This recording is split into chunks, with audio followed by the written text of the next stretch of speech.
Hi! Welcome to Let's Go Kickass today. I'm your host, Vicky Carter. This is a monthly podcast where I chat to inspirational people from the fields of music, adventure and culture.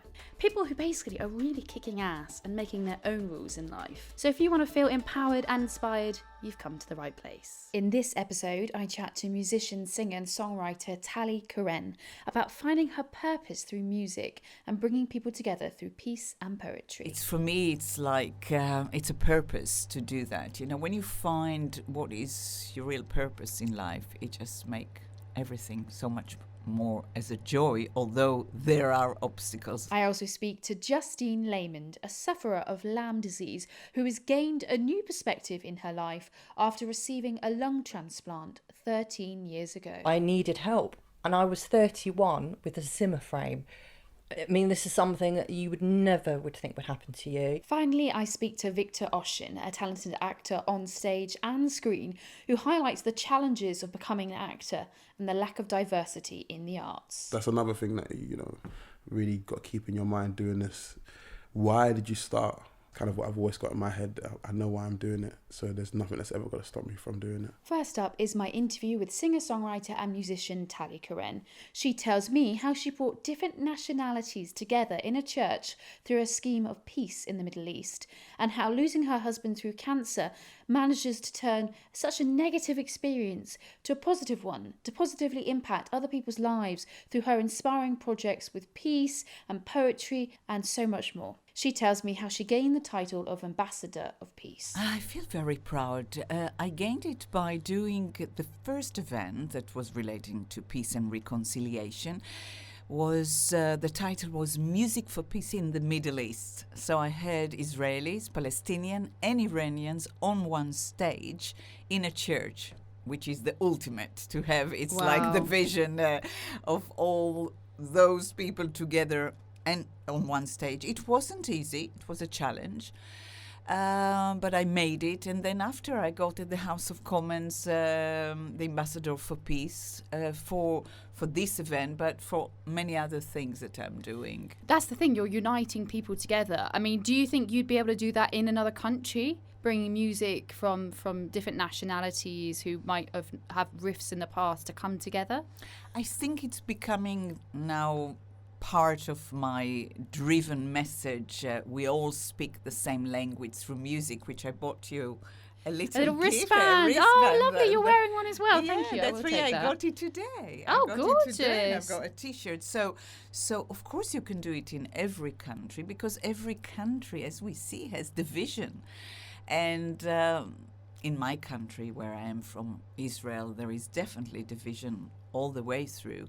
And because my background is kind of grandparents from Poland and grandparents from Syria, I always lived in a life of different mentalities. So bridging between them became something natural for me. So all what I'm doing now is just very natural, and it's for me, it's like it's a purpose to do that. You know, when you find what is your real purpose in life, it just makes everything so much more as a joy, although there are obstacles. That's incredible. Yeah, you found your path in the universe, and you're doing that through music. That's a really important tool, and it's one that's accessible for everyone, and everyone can create themselves as well. And you're using your own personal experiences and upbringing to do so. So you've spoken about, obviously, your different cultures. What was it like growing up and going on a journey, discovering your own national identity? It was, when you leave your own country, that's when you really discover who you are, what are the things that you will never be able to have in a different country. So there is something about leaving your own place that change your life forever, because I can never be back an Israeli, because I'm British. But there are things here that I would have liked them to be like I'm used to. So again, I think if your attitude in life is positive in general, so whatever situation you're facing, you can look at it in a positive way. So even here, being here, which I'm split Israeli, split British, it's just something fantastic because I have the two choices and I can be whoever I want, whenever I want. So, so it's just how we look at life. And my outlook at life is very positive. And my main philosophy is turn the minus into plus. This is how I operate. This is how I manage 5 years. I don't know if you heard about, but my late husband was 5 years ill. Gosh, I'm so sorry yeah, to hear that. Yeah, and he died, and it was so hard because it was as a secret. He wanted to continue to work until his last moment. Wow. So I created all this competition and for the children, and the Vision of Hope tour is because I had the time to be in hospital while he was having his treatments. So it was incredible hard 5 years, but I've managed even in those hard years to turn it to something so positive for me and for the world and for him. That's to be incredible. proud. Yes, of course. He must be so proud. And I think both of you are so admirable there, continuing to carry on and be strong for each other and using that experience to positively impact other people around the world. I think that's wonderful. And I'm sure he's super proud of you. In heaven now. Of course. But his last Christmas card was like, Tally, with your passion, talent, and driven force, you can really inspire nations and nations with what you're doing with the music. So I'm very happy that he was managing to see me at the House of Lords, doing event there, the Archbishop of York, and very important people, all respecting what I'm doing. So it was good. Yeah. And you're reaching out and touching people, like I said. Now let's focus on the annual poetry competition that you've created. I mean, what inspired you to do that? I mean, not only are you empowering people through music, but now through poetry as well. So that happens when, after the first concert that I mentioned, the Music for Peace in the Middle East, I had a concert that was on a boat. I was invited to sing there, and a father came to me after and said, "Do you have any songs about peace?" So I said, "I actually don't have any songs about peace. I'm more into self-development, better life, inspiration, love, of course, but I didn't have actually about peace." So we said, "Can I send you a poem of my daughter?" And he sent me that poem called Magical Powers, and I was like, oh my God, a girl can write like this? And then immediately I went and got the National School Poetry Competition website, domain name, and world domain name. I understood that those children, they are our future. They've got treasure because they're still pure, they're still innocent. The moment they get, even at the age of 17, because I had some poems at the age of later ages in the first year, immediately you had knives and bloods and negativity because you are influenced by the media, by life. But when you're young, you still don't have all those influences, so it's that innocent. And what I do with the children, not everyone likes poetry, poetry is not cool. But I mean, I just want to interject there. Yeah, poetry. Some people say that it's not cool, but I mean, spoken word. I mean, hip hop, you could say, is poetry. That's right. Exactly. So I feel it's an art form that is everywhere, that is included, and some people might not recognise that it is. Whether that's the young people, or the teenagers, or even adults, it's affecting us every day. I mean, Shakespeare is iconic, and he's set the foundation of the English language, and a lot of him was poetry. But I think some children just, when you're not creative, so you have a block, so you will not understand that actually just writing one line of what you feel can turn into music and turn into poems. So I'll give you just a tiny example. I was in a school and the teacher was bullying the child to show off that how great she is, but the child was really not feeling to speak out, and I'm quite gentle in some ways in the class with the children. And so the teacher was saying to me, go and ask her. So I came to the child, and she was sitting with her hands like this, and she said, so she didn't want to speak. So I said to her, how do you feel right now? She said, I don't feel anything. and I feel frozen, but I feel frozen. I said, that's brilliant. These are 2 lines for your poem. Because she just actually expressed how she feels. And that's what I want. I want pure feeling about peace. And what I do with the children, I said, let's explore inner peace, because it's all start from inner peace. What is inner peace? Inner peace, if there is no inner peace, it can lead to not to have peace in the classroom, bullying, discrimination. That could lead after to much bigger things. Yeah, exactly, the outside world. So is that what you do? You go into schools and you do workshops with them? I do workshops, yes, when I fantastic. have the time. And it just, some children just said wrote to me a thank you letter and wrote that I've changed their life, and they Wow. actually saw that they are not in inner peace. And this is the rewarding thing, when you know that you touch a child's life and change it and inspire.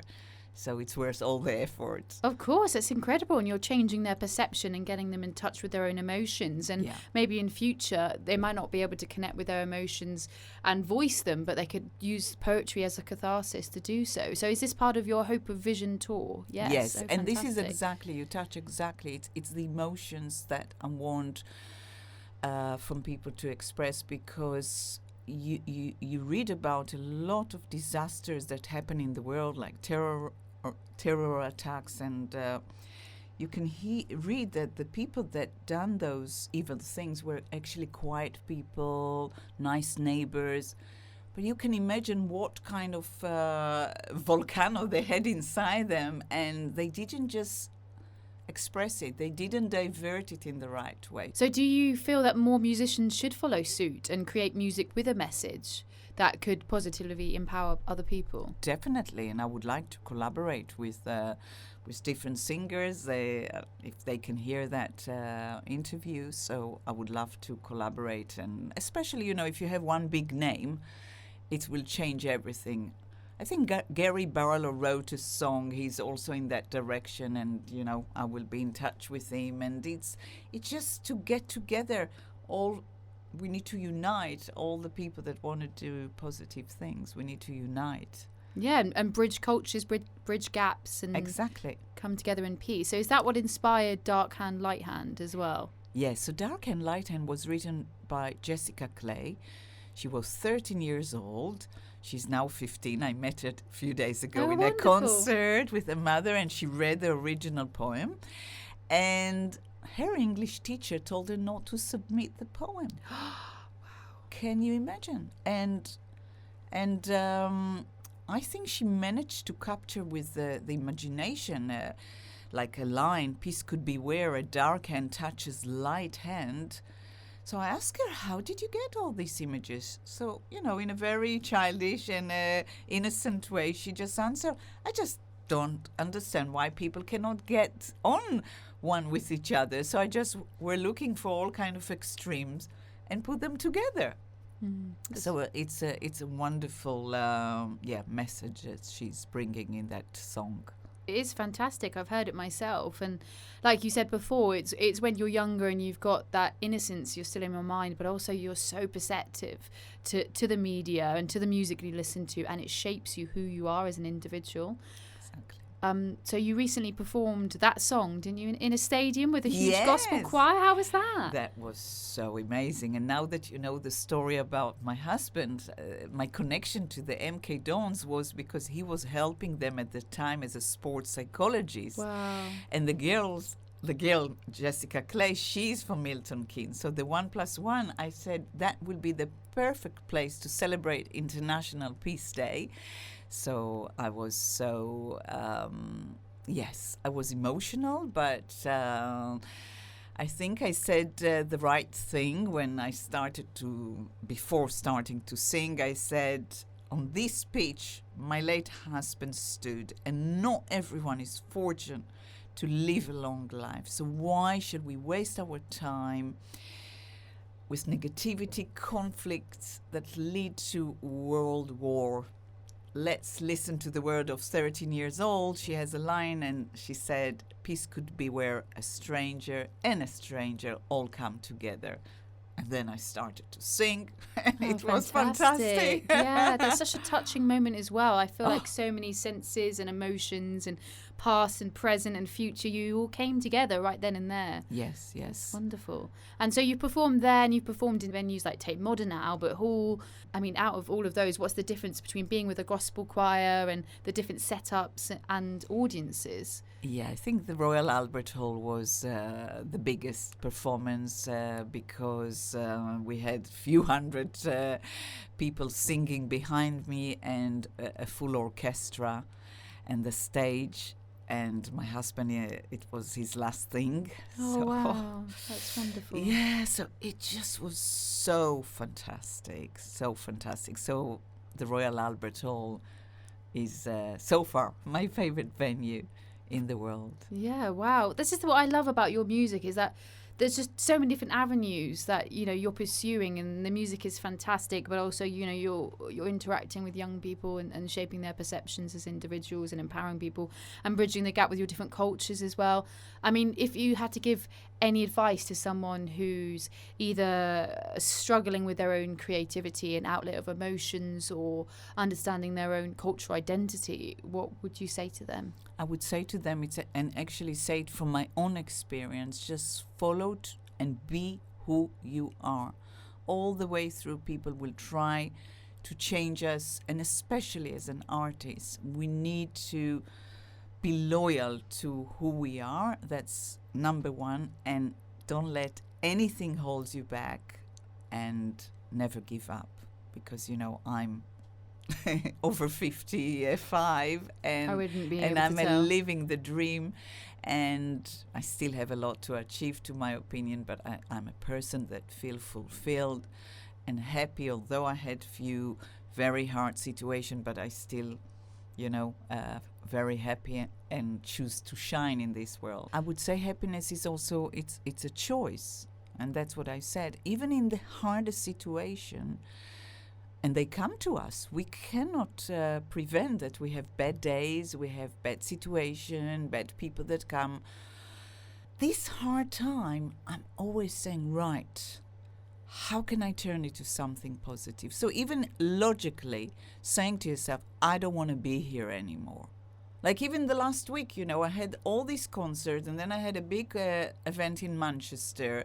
My PA could not come with me, so I ended up traveling by myself, and I didn't like it with heavy suitcase. So I said to myself, I would never do it again. Although it was like all wow, and no, I'm not gonna do it again. So every obstacle come, I think, to show us how to be kinder to ourselves, how to be more honest with ourselves. And this is one of the purpose that I think, to make our life better. And when we are better, we can love more. It's a sincere love. It's not just, you know, love that comes from neediness. No, 100% I agree. When we fully find out where we're going in life and what we're doing in life, and we believe in ourselves and love ourselves, then fully we can love someone else. So what's next after your Hope of Vision tour? What can we expect in 2020? So the album, which is all based on poetry that I turn into songs, because I learned that playing with words is something that I'm very strong. Like, you know, it's all started with that line that I got from a guy a few years ago, and it had, the only thing that holds you back is you. Wow. And I turned it to Beauty of the Duty, which was already in all the radios, BBC and around the world as a playlisted, but I'm re-releasing it again. Oh, so just one line: the only thing that holds you back is you. The only thing that holds you back is you. Just one line. So this is what I found that is my real special gift, is taking lines, change them, arrange them, and create songs. So all my album, which is based on poetry that I edit and compose, will be released in 2020, in March, 20 of March, which is an International Poetry Day. Oh, so that great. is a big thing, with an amazing song called If I Could Write a Love Poem, not written by me, by someone, that beautiful poem. I'm planning to do a TED Talk next year. Oh, great. Yeah. I see. This is the thing. I'm sitting in. I'm memorised by you to break out into such beautiful song with those like touching lyrics that I'm not going to lie. I'm the sort of person that saves on Instagram and it's like, yes, I'll screenshot for myself and I'll wake up to it every day. And here I am just sitting like, yes, you definitely need to do a TED Talk. This is amazing. Thank you. Thank you. So that's something that I would like to share about all the 4 or 5 years that were hard, but how I've managed to turn them into something positive. And also I learned on the way a little bit about cancer, the NHS, and all things that as an observer that might highlight for few people. So that's something I'm planning to do in 2020, and release my album in Hebrew, because with all the love to what I'm doing here, I think it's all coming in Hebrew. When I write, I think I'm a poet. Which in English I would never have the same vocabulary to be able. I cannot express with the same imagery, although I write a lot of lyrics and I think they're good. But Hebrew is more profound. All this year I wrote an album in Hebrew, which is almost done in terms of production. So I think I will release it in Israel, and would like to be a little bit between Israel and England.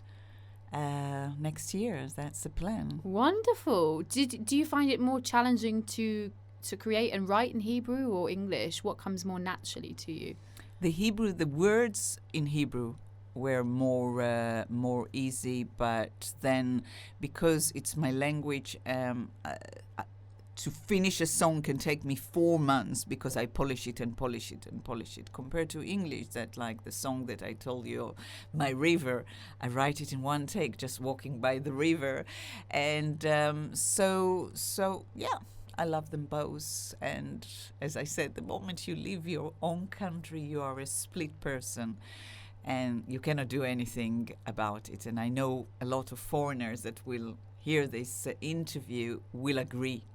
But all what we can do is enjoy the fact that we are much more, have a broader way of life, of seeing life and experiences. Isn't Tally Koren so warm and wonderful? And despite all these personal hardships and challenges she's faced, she's overcome them and continues to empower and inspire people through her wonderful projects, through music and peace and poetry.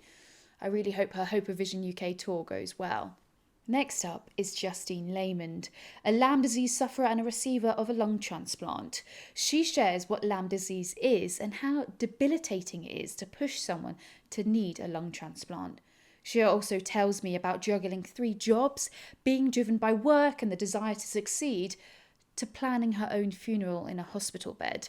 That drastic change in her life has given her new life perspective.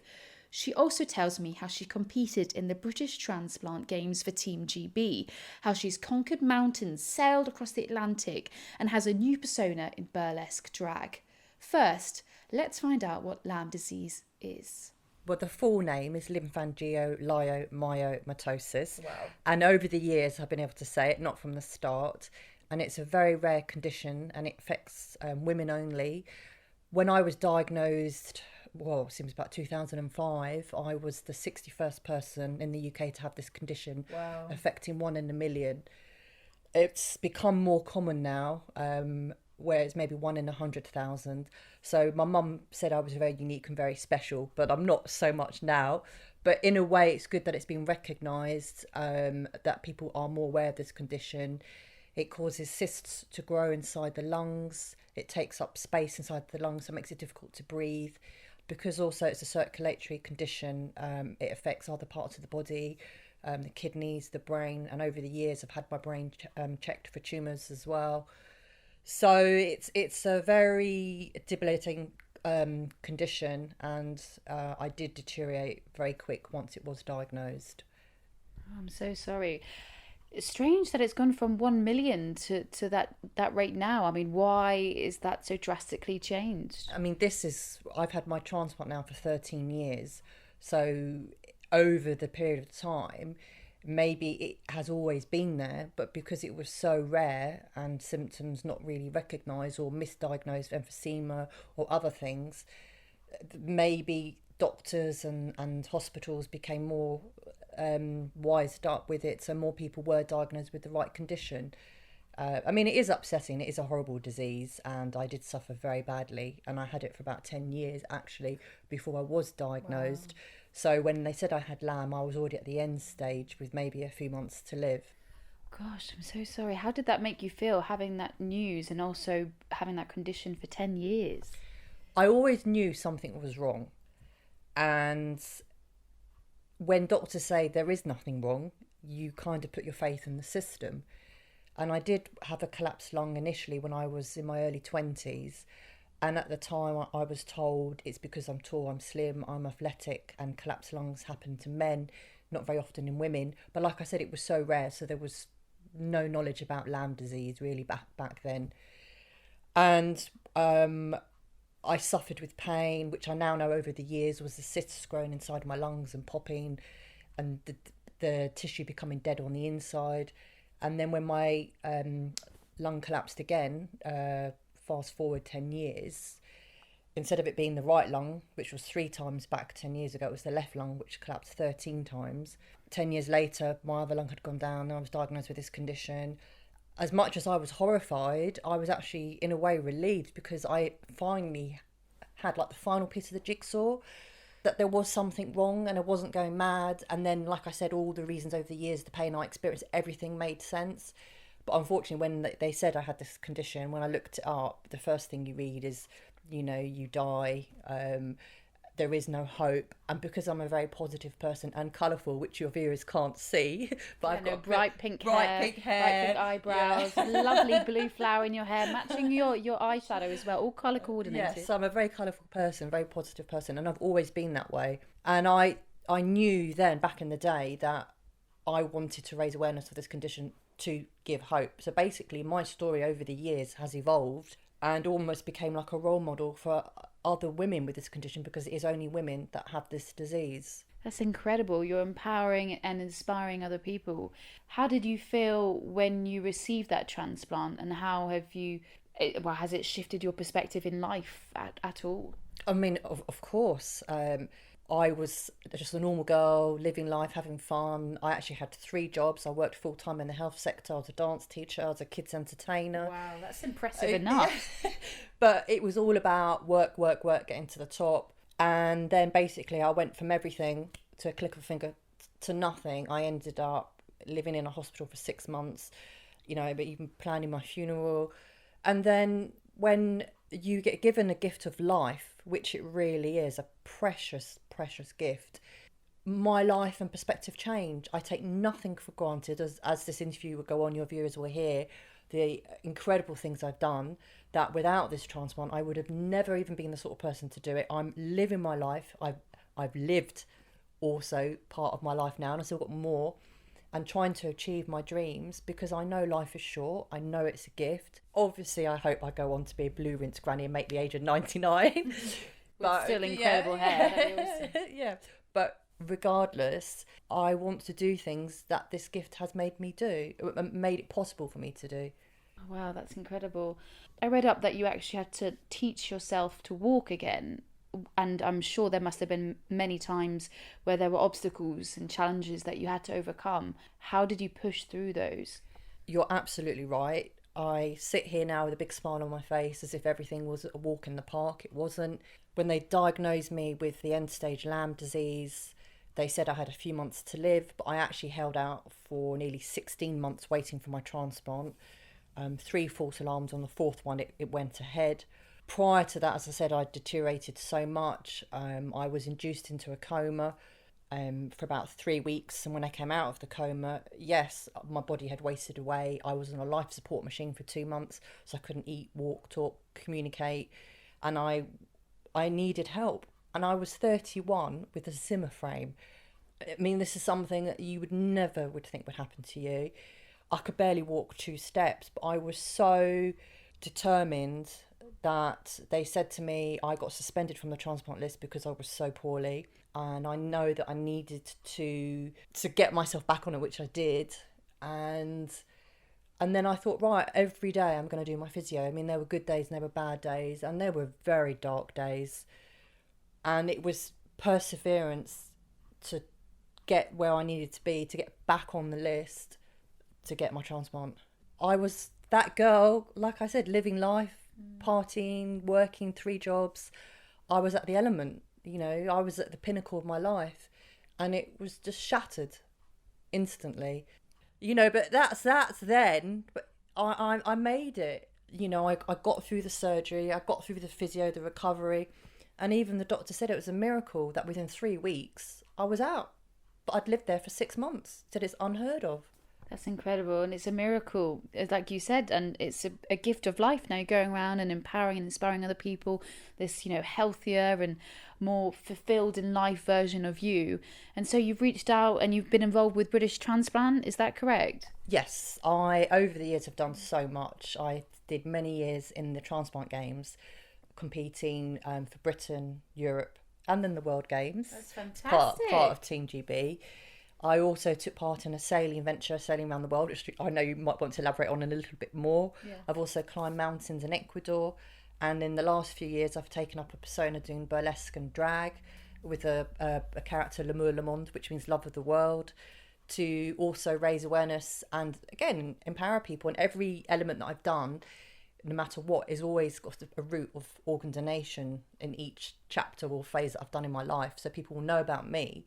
And at the same time, I will still continue to raise awareness of Lyme disease and organ donation in whatever element I do. That's amazing. That's fantastic. So let's talk more about first the Transplant Games. Like, that must have been incredible as well, to meet people who've been through similar situations with you, but also break through to the other side and push and challenge yourself. Exactly. I mean, I didn't even know this existed. Again, this is something that happens to somebody else. It's something you read about somebody else in a magazine, a newspaper, not yourself. And then the first games I went to, I sat there and watched, and I burst out crying. And then I was overwhelmed. All these people came up to me and said, we've been there. And it was amazing to meet like-minded people. And also I found a competitive side of me, which I didn't know I had. I knew I was a person who enjoyed sports and keeping fit. When I joined the Transplant Games, it was purely for fun, to meet people. And I did it for many, many years, and I absolutely loved it. And then I started to win medals, and I was like, oh, maybe I can keep training. So I competed and I won medals in things like badminton, squash, athletics, sort of sprinting, long jump. And, you know, I had no idea, again, going back before this all happened, that this was a journey that I would go down. And going to the World Games was just incredible, literally meeting people across the world. And I remember I met a guy from Bhutan who was the only person who had a kidney transplant in that very small country. Wow. And he was representing his country. And like you have the Olympics, the Paralympics, the Transplant Games is getting more recognised now. And I loved it. When I did it, I absolutely thrived on it. Fantastic. And sailing as well. You went through USA, Nova Scotia. What was that trip like? Well, that was something else. There was a group of us. We were going to do each leg of the Clipper Round the World Yacht Race in 2011, 2012. And I was doing leg 8, so it was like the American, Canada, and then it was Ireland, Scotland, and Netherlands. And you think it's going to be easy. And when we set off from New York to Nova Scotia, it was 5 days, the sun was shining, the sea was calm. I was like, yeah, I'm cut out for this. And then the next leg was crossing the Atlantic Ocean, which was about 16 days at sea. And it was horrific. We were going through storms, 30-foot like waves, something thrown about. And I was seasick the whole duration. And it got to the point where I actually said to the skipper, I said, I can't bear it. I need to be airlifted. I need to get off. But there's no way they could get you out from the Atlantic Ocean. Middle of nowhere. And then when we were like closer to land, they said, right, we'll get you airlifted. And then that stubborn Justine stepped in. I was like, no, we're only a few days away. I'm going to hang in there. I'm going to make it. Yeah, good for you. Yeah, and even though I was really, really ill, and I actually made a history as the first woman with a double lung transplant to sail the Atlantic Ocean. And you said you've climbed mountains and you've travelled the world. What's next on your list? What's your next challenge, would you say? Well, I think all the crazy challenges have stopped. Doing the games, the sailing, Ecuador, where they did the mountains. I'm focusing now on the burlesque drag chapter in my life, which I absolutely love. And also I'm writing a book, which has been fantastic. which I've been writing for like ever, to base it's my life story. So if there's anybody listening who can help ghostwrite or produce or, you know, get published, that's the word I'm looking for, get it finished, I'd love to get my life story out there. Somebody did say to me, it'd be really sad for you to go and not have your story in writing. And I think it would, not I'm saying because it's me, but I think it would be a good novel to read. And I'd like it to inspire and help other people. And because of this journey, I think I've done that. And, you know, when I do go, I want people to say, first of all, wow, she's really lived her life. And secondly, because she's done so much awareness campaign on Lyme disease and organ donation, she's helped other people, because I know from people who've met me, they've signed up to the organ donor register. No, it's very true. I mean, what would you say to someone who's thinking about becoming a donor and isn't sure? The thing is, it takes a few seconds to sign up, whether you do it online or whatever. You can change your mind. I think though when you do it, I think it's a beautiful gift. It's saved my life, and it will go on and help other people and save lives. And I also believe when your body's at rest, you don't need your organs to go elsewhere. They can go on to help other people, and one person can save many, many lives. As you heard in that interview, how important organ donation is in transforming other people's lives. Look at Justine now. She's writing books about herself. She's empowering and inspiring other people. She's going around the world and doing all these incredible things. If you can, really do opt in for organ donation. Next up is talented actor on stage and screen, Victor Oshin. He highlights the challenges of becoming an actor, and he's really honest about his journey. He shares that he's even cooked dog food to raise funds to help build his dream of becoming an actor. How you've got to keep asking yourself, why are you doing this? Highlight the passion and enthusiasm for your chosen career and for your art. And finally, I ask him just how diverse the arts actually is and how can we make it more diverse. So it's been about, I think, 10 years since we've actually met at National Youth Theatre. Yeah. And now you're smashing your dream. What's the journey been like? Well, it's definitely not been easy. It's been ups and downs, from going to drama school, dropping out, or be kicked out, depending on who wants to tell the story. And then, you know, trying to do it by myself, it not working, and realising that I probably need to go back to training and having the opportunity of doing it again. And then all of a sudden, within 2 years, I'm here. It's kind of crazy, yeah. And what was it like coming out of drama school? Because I think that's the leap of faith, as it were. You get signed and you get an agent, or you don't get signed and you've got to start grafting and hustling, and people feel that they've got to be doing everything right then and there. Well, I guess I was quite lucky because I got my first job whilst I was at drama school. I was doing auditions for different projects, and one led to another opportunity. One audition led to another audition, and then I got that job, and it was just, I just kind of took it and ran with it, really. Obviously, you kind of still have those moments of fear where you kind of think, is this how to do it? Is this, you know, you want to kind of go back to your teachers, but then, yeah, you just kind of really have to dig deep and, you know, remember the reason why you're doing it, and remember you've got those tools that they've given you, so you just kind of use them. And how have you managed to stay so focused throughout those times when you've had to overcome these obstacles and challenges, but also not get distracted from celebrating, you know, your newfound freedom of coming out of drama school? I guess I kind of did enjoy that newfound freedom of coming out of drama school with my when I could, and I think that's really important. At first, maybe before, I was kind of really too much engrossed in the acting world, and I think that's kind of what got me kind of lost in myself.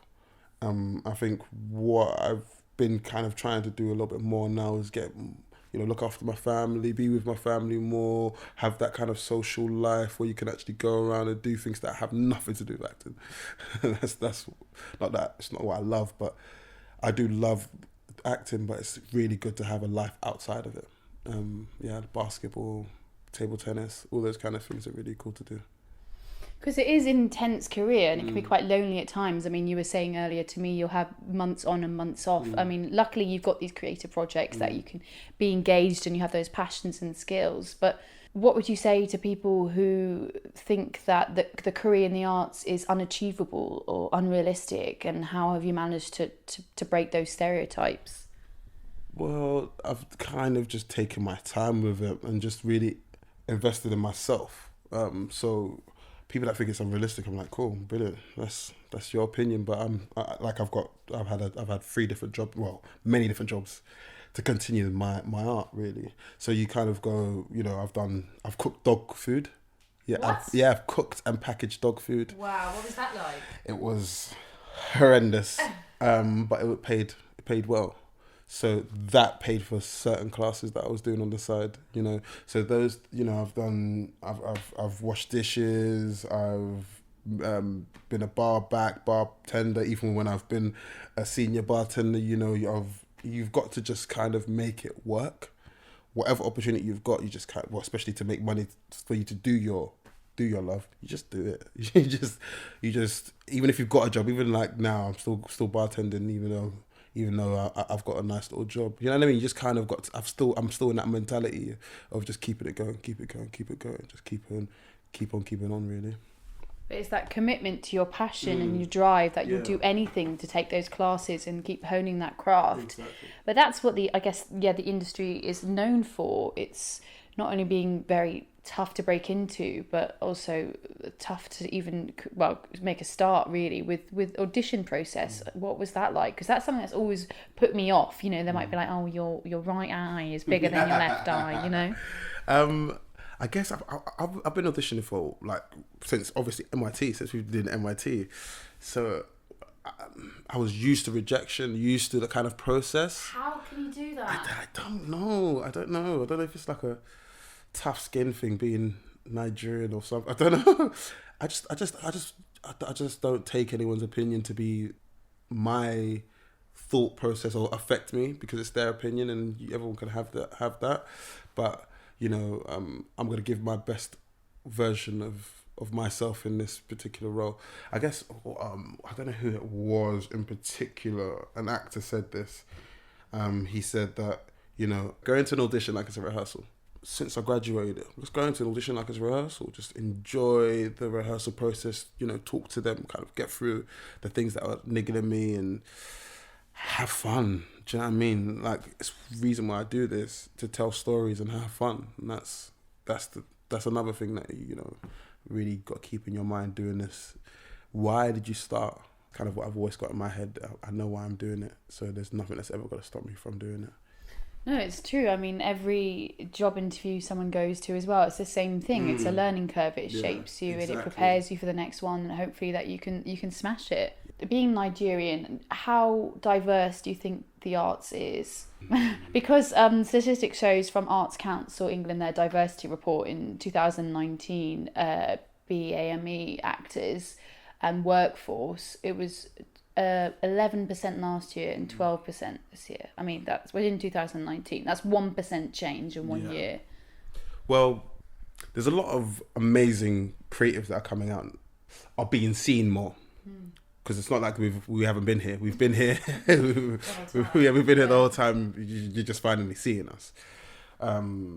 Especially Roy Alexandra Wise doing some amazing directing work. 9 Nights. About to do a lovely project at the National. I think that's the thing, is that we're just being seen and being exposed. I think there's a lot of further we can go, obviously. Especially within the realms that I've been working. Certain directors, when you work with Caucasian or of European descent, when you're working on the project, you kind of go, oh, this or there could be an opportunity here of bringing in someone that was of African descent. But then there's also points where I'm like, oh, this is cool, this is amazing. There's an African person, Asian person here. Oh, do you know what I mean? When you kind of go, this is fantastic. Some of the projects that I've worked on, I've gone, do you know what? This is very diverse. But then, that's the thing, is that what level is it at is always the question. And hopefully in the next 5 to 10 years, I'm hoping that the levels will go up and up. The diversity will be higher up in the echelons of this secret world that we that people don't really see, because not a lot of people see the producers' names or really look at that kind of stuff. But when I see a Baba Tunde or Akimbolo or what like anything like that, or even Oshin or something like that as a last name, as an executive producer or anything like that, that really excites me. And when I see a producer that's African descent, Asian, any kind of diversity, I'm just like, wow, that's really exciting. Even disabled producers that I've worked with, I've just gone, wow, disabled directors as well. I'm just like, amazing. Do you know what I mean? And especially working on projects where you're hearing that they're the fastest director, it's like, do you know what I mean? These are things that I even think needs to be shown more, because it's happening. It's just not seen enough to encourage more, if you know what I mean. Because if you can't see the progress that's being made, if it's just statistics, you're not going to want to sign up, are you? But if you actually see the producer, you see the director, you see the lighting guy that's similar skin or similar from a similar background, you're going to want to do that. And do you think there's enough being done in the audience as well? Is there enough mix of people experiencing your work? I think definitely. I think there's a lot more diversity within audiences, especially when they see someone like me, especially when I played a fellow going around Midlands. When you see a young Othello, you're going to want to come and watch it, especially if it's the similar age to you, even though I'm not. But if they look similar age to you, you're going to want to come. Do you know what I mean? So I think that's what's kind of happening more, is that we're realising that we need to connect, because there has been a bit of a disconnect. And it's happening more and more with social media and technology, but I think there's going to be a nice little revolution when we can use it to connect. So what initiatives do you think should be put in place so we can have more communities aware of getting into the workforce, but also understanding art as a medium and getting involved, not only going to see performances, but also being in performances, whether that's on stage, on screen, in the production side, or writing it? I think it's just, it needs to be within these communities that we are seeing the most violence. Within those communities, these hugely diverse communities, there needs to be projects that show that there's a massive range of this industry. There's directors, producers, DOPs. If people see this and understand what it is, I think they're gonna jump into it. They don't always need to be the actor. They can be the cameraman, the lighting man. If they can see it, the best boy. No one understands what that is. But if you understand what it is, you're gonna want to go for it. Especially if you're having hard times, and understand this is a career that could take you for the rest of your life. That's what I think it needs to be. There needs to be initiatives that bring people in to the workforce, even if it's like a apprenticeship scheme for the arts. I think that needs to be put in place. I'm sure there is a few, but just within the communities that need it the most, because I don't think it's this really reaching these cats like myself. It kind of seems that there's initiatives out there that are not being funded, and stuff like Generation Arts seems to be kind of being left at the back of the funding queue. That was a project that helped me, especially when they were part of the National Youth Theatre, got me into drama school basically. Gave me the opportunities to work with people, like-minded people like myself, and who were from my area. And that's the thing, you've got to go into the areas that need it the most. She works with Islington, and I lived in that area at that particular time. And I think that's where you can do the most work with diversity, if it's in the most challenging areas. Especially with diversity, I think that there's definitely a lot, because I'm obviously from my area, I can only think and talk about what I've been through and how I've found the help that I found. But there are a lot of Asian actors, East Asian and otherwise, where they need to be seen as well. Do you know what I mean? Like that Yellow Earth Academy, they do amazing work. Those initiatives need to be funded as well, so they can expand. Because that's the only thing I feel like there are things out there, but they're just not being funded enough. It's like they're giving like the little morsels, and it's like, please sir, can I have some more, You know what I mean? Yeah, and then they're like, oh, I've contributed just a little bit. We've Yeah, done I've our done bit, and then we'll have all this things that, because every year and we get loads of funding. Yeah, I completely understand that. So what advice would you give to yourself 10 years ago, or anyone who's listening who wants to make it in the creative arts world? Really study your craft. Look to the books. Look to your icons. Remember why you're doing it, and stay focused, really. And just have fun, you know, look after your family. Remember that it's not the be all and end all. If someone doesn't like you, that's fine. It's okay. Eventually they might. I think that's the real important. Always have a pure heart and run around with happiness. If you harbour negative feelings about certain people or certain situations, it will affect your work. And that's just how we are as people. It's going to affect your work. Oh wow, yeah, no, that's really good advice, because it does really affect your everyday. And what can we see from you in the future? I mean, you're working with BBC One at the moment. Yeah, so Top. yeah. So Saturday nights, BBC One, Casualty, around 9 p.m. Look out for the Dr. Mason Reed. There you have it. The man who cooked and packaged dog food is now on BBC One. Catch Victor at 9 p.m. on Casualty. Just goes to show, if you work hard and believe in your dreams, it can take you anywhere. Thanks for listening to my 8th episode of Let's Go Kickass today. To my fabulous guests, Tally Koren, Justine Laymond and Victor Oshin. Feel free to subscribe, comment, rate and share with all your friends. I'm Vicky Carter. Thanks for listening and keep kicking ass.